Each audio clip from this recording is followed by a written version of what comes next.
మాంగళ్యం కట్టే సమయం 7 అడుగులతోనే పయనం ఈ నిమిషం కోసం మనసే నాది వేచే ఉన్నదే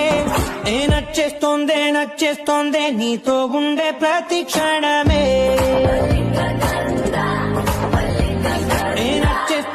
నచ్చేస్తోందే అంతే లేని అతిశయమే